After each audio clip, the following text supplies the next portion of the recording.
Sentire Media. Hello everyone, you're listening to A History of Italy.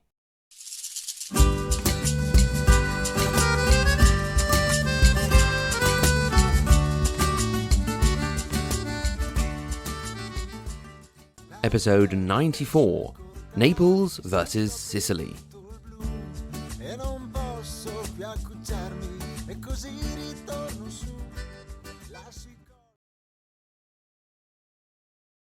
In the last episode, we saw the move of the papacy from Rome to Avignon, and then the descent of Holy Roman Emperor Henry, which basically ended up in total failure. We did, however, mention that his little adventure had had one effect on the Italian situation, and that was to reignite the hostilities between Naples and Sicily. We had last left the two at the Peace of Caltabellotta in 1302, which had temporarily put an end to the War of the Sicilian Vespers. You will remember that the War of the Vespers started with the Sicilian uprising against the Anjou government and had brought in the Aragonese on the side of the rebels. The Peace of 1302 had divided up the old Kingdom of Sicily, which had included all of southern Italy and the island of Sicily, into two confusing parts. One was all of southern Italy, south of the Papal States, with its capital in Naples, which was called the Kingdom of Sicily, while the other was just the island of Sicily, which was called the Kingdom of Trinakria. For love of simplicity, we all use the names they eventually came to be known by, and call the bit with Naples in it the Kingdom of Naples, and the bit with Sicily the Kingdom of Sicily. That's nice and straightforward, I think. Now, all of this went on more or less with the indifference of Europe, which would have been more difficult in centuries past, as Sicily had been the centre of a geopolitical view that saw the Mediterranean as its centre. Now, there were rising powers further north, France and England, for example, that were shifting the focus of interest in that direction. If the known world now cared less about Sicily, well, the Sicilians were more than pleased because they were starting to care less about the rest of the world.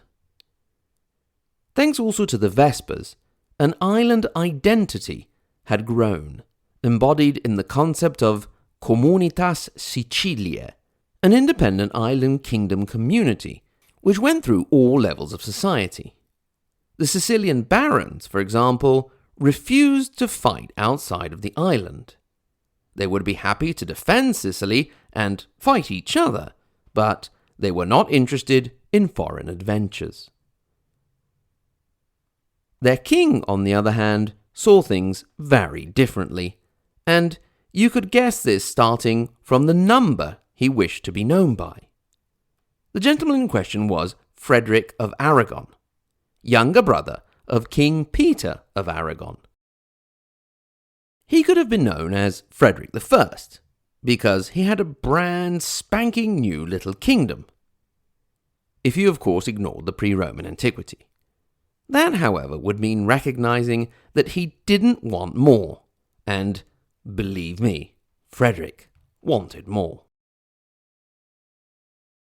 The first Frederick of the old Norman Kingdom of Sicily had been Holy Roman Emperor Frederick II, with the second referring to his emperorship after Frederick Barbarossa, his grandfather. So, as far as Sicily went, our Frederick of Aragon could have been Frederick II. In the end, perhaps to avoid confusion with the great emperor, and perhaps because he aspired to something more, the new King of Sicily was known as Frederick III. So, with the Peace of Caltabellotta in 1302, Frederick III of Sicily could get to organising his new kingdom. The starting point was interesting because Sicily already had a rather powerful independent parliament, the one which had decided to elect Frederick as king in the first place. There was all the potential for a modern state that would move ahead not only of the feudal system, but also that of the northern communes that were now transforming into hereditary signorie. One element, however, that did not play into Frederick's plans were the cities of Sicily, which now hoped to have a greater role and independence based on the model of the northern ones. This was not to be, and with the Constitutio Regales, Frederick set up a system in which the barons commanded the areas outside of the cities, but also extended their influence over the lower nobility of the cities themselves that ended up depending on the barons. The issue also extended to the local and foreign components of government, with the Aragonese pushing for a system similar to that of the Cortes in Catalonia, a push resisted by the Sicilian barons, who felt it gave too much power to the cities. In the end, Frederick ended up with an aristocratic feudal state in which the middle classes collaborated with the power structure but were not made a part of it. So much for progress. The king himself, Frederick, would always be looking to extend his kingdom, leaving it to the rule of the barons, who in a short time would start an internal struggle that would then explode once the unifying presence of the king was gone. These struggles, however, started almost immediately on the assignment of the positions of the royal bureaucracy. To give you an example, which you can forget if you want to, or just stick your fingers in your ears for a few minutes, a struggle started between the Ventimiglia family, who held the position of Grand Chamberlain, and the Chiaromante, who were the justiciars of Palermo on one side, against the Antiochia, who held the post of Grand Chancellor, and the Polizzi, who were the Strategoti of Messina on the other. The latter, Strategotus, was a judiciary official whose name was an inheritance from the Byzantine period. The struggle between these factions would bubble under the surface of Frederick's reign, only to boil over upon his death. With these considerations in place, let's go back to where we started, with the descent of Holy Roman Emperor Henry VII. Just a reminder, the kings of Naples and adversaries of the Sicilians in the War of the Vespers had been the Anjou, with Charles I and then II. Now, at the time of the descent of Emperor Henry, we have Robert of Anjou, son of Charles II, as King of Naples, after his father had died in 1309. He had been deposed by the emperor, but nobody had really cared in the end, including Robert himself. Frederick, for his part, could have played it two ways. In the first scenario, he could have used Robert's momentary difficult situation by using it as an opportunity to strike a lasting peace that would also seal his succession. Remember that under the Peace of Caltabellotta, Sicily was just, let's say, on loan to Frederick and would return to the Anjou upon his death. The other way to go was to throw his lot in with the emperor and actually take up arms against Robert, which is what he opted for. From the very start, he made quite a few boo-boos. First of all, he set off very enthusiastically without coordinating anything at all with Emperor Henry. Worst of all, he invaded Robert's kingdom in Calabria, another Christian state, without first declaring war, and that would come back to bite him on the bottom. Finally, he tried to kick Robert when he was down, an act which would earn him the man's undying hatred, and make the whole Naples versus Sicily affair very personal, with no solution in sight as long as both men lived. Things started well enough for Frederick, but they were over pretty quick. He received a call for help from Henry in Tuscany, got himself and his troops on a fleet, and when they were around Naples, they got news of Henry's death. all they could do was head home to bear the shame of the international community wagging their fingers at him and telling him how naughty he was. It was a terrible moral defeat. The political isolation of Sicily was now even greater than before. No one was going to lend a hand in future endeavours. No one cared about Sicily. But as we said before, this was fine for the Sicilians because they didn't care about anyone else. But it was quite a blow for Frederick. Luckily for him, this did not mean the end of his kingdom. Robert's revenge came very soon, in 1314, but his planned invasion of the island of Sicily was unsuccessful. In the following years, he attempted other strategies, such as harrying the coasts of the island and destroying the crops to try and starve the Sicilians into submission, all to no avail.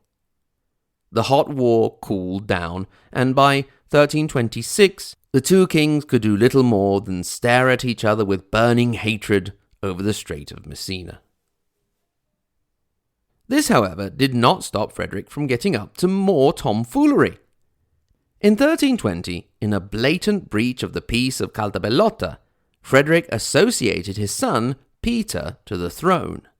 This very clearly meant that he had not even the slightest intention of handing back Sicily upon his death, as per the agreement. For this breach, the Pope at the time, John XXII, put the island under a 14-year interdict for almost all of the remaining reign of Frederick. There was another chance for Frederick to do some damage, with the descent of yet another would-be Holy Roman Emperor, Louis the Bavarian, who was made King of Germany back in 1314, but didn't come to claim his imperial crown until 1327. He came down like Henry before him, with not much cash, but with the support of the Visconti in Milan, the Della Scala in Verona, and interestingly, the family that had come to dominate the Tuscan city of Lucca, the Castracani. Short digression here, the name Castracani means dog castrator. I'll just leave that there with you. Anyway, this time around, Frederick did just the opposite of what he'd done the previous time, and instead of jumping the gun, he dithered too long and lost his chance. The emperor made off back north without achieving much at all, although he did threaten a few cities to get some cash to cover his expenses, a bit of a sort of imperial mafia job. Now, we could leave the situation there, since we are racing ahead in years. However, we are going to break a little bit with the history of Italy tradition and take a peek ahead. This is in part so we can see how things end up, but also because things are becoming more and more fragmented in Italian history, and I'm not sure when we'll be coming back round this way again. Anyway, Frederick III died in 1336, after reigning for 40 years, leaving the throne to his son Peter II, who trundled along the same lines, with baronial unrest increasing in Sicily, until his death in 1342, after which Robert of Naples also died in 1343. Now that the protagonists of the animosity were out of the picture, peace was more of a possibility.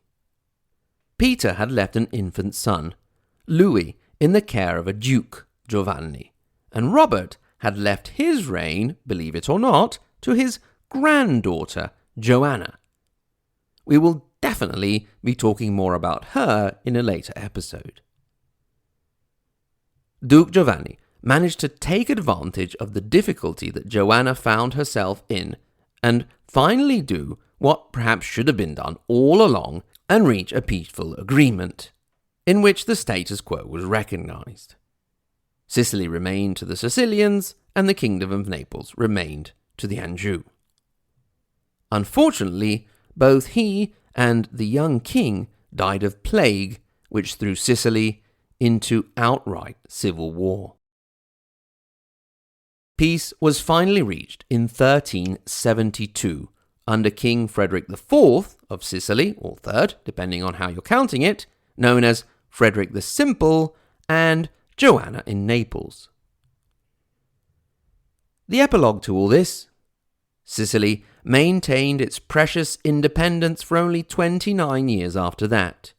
Indeed, Maria, the daughter of Frederick IV, was married to Martin of Aragon, and when he unexpectedly became the King of Aragon and Maria died in 1401, Sicily became a part of the Crown of Aragon, and goodbye, independence.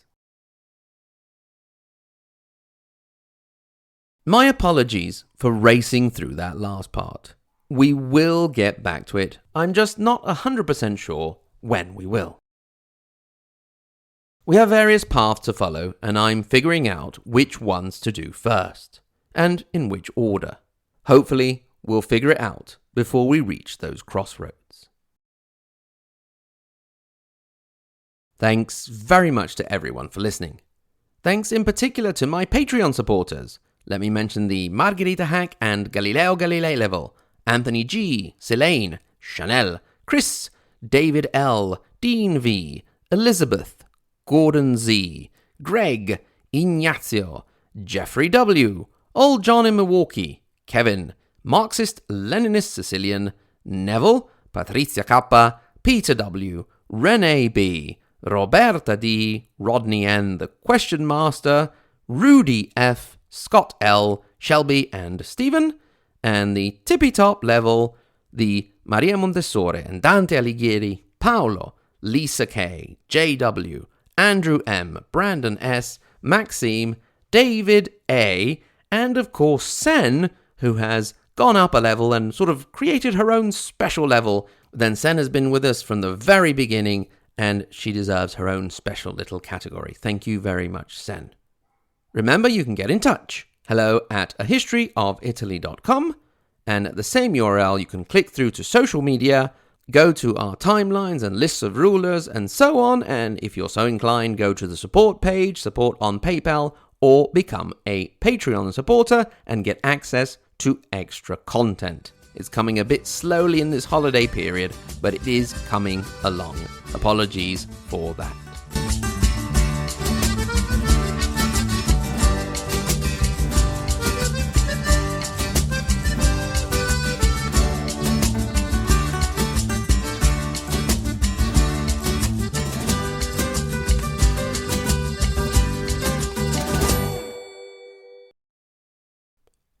Ha, Frederick, you backstabbing, Aragonese Sicilian puddle of stink.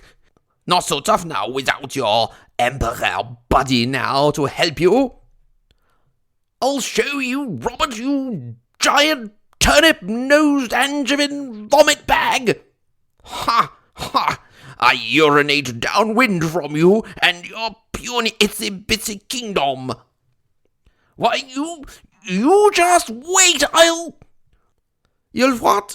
Float up and down the sea like the brainless rubber ducky bottoms that you are. Right, that's it. Sicilians, charge! Say what now? Charge! To the ships! We must attack Robert! Must we? Yes, of course. He's slighted my honour. So? So I'm your king. I didn't vote for you. You don't vote for kings.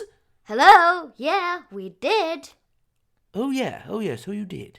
Yeah, and the only reason we did was that we didn't want to be ruled by that guy over there. Still, don't you want to expand our kingdom to seek glory and riches? No, we're fine, thanks. But I want to conquer stuff. All the other kings are doing it. So, if the other kings jumped off a bridge, would you? Well, that doesn't make any sense. Jumping off bridges and conquering stuff are two totally different things. Oh, yeah. It sounded more logical when my mum said it to me. So, can we go now? No. Oh, you guys are boring. Statistics show that a good percentage of people participating in invasions can have nasty side effects, even death. Oh, fiddlesticks. Sentire Media. Hey, podcast producers and show hosts. Do you want to join a podcast network that celebrates all things Italian? At Sentire Media, we understand the allure of Italy and its unique culture. Our devoted team of hosts and producers are all driven by their shared passion for Italy. And we work tirelessly to create the best lifestyle podcasts and content that will whisk you away to the very heart of Italy. With us, you can savor the mouth-watering flavors, get lost in the stories from the past, break down the cultural barriers, and truly immerse yourself in the vibrant traditions of this intoxicating country. If you have a great podcast idea or are already in production and would like to join Sentire Media, head over to sentiremedia.com. That's SENTIRE media.com and find out how to submit your show.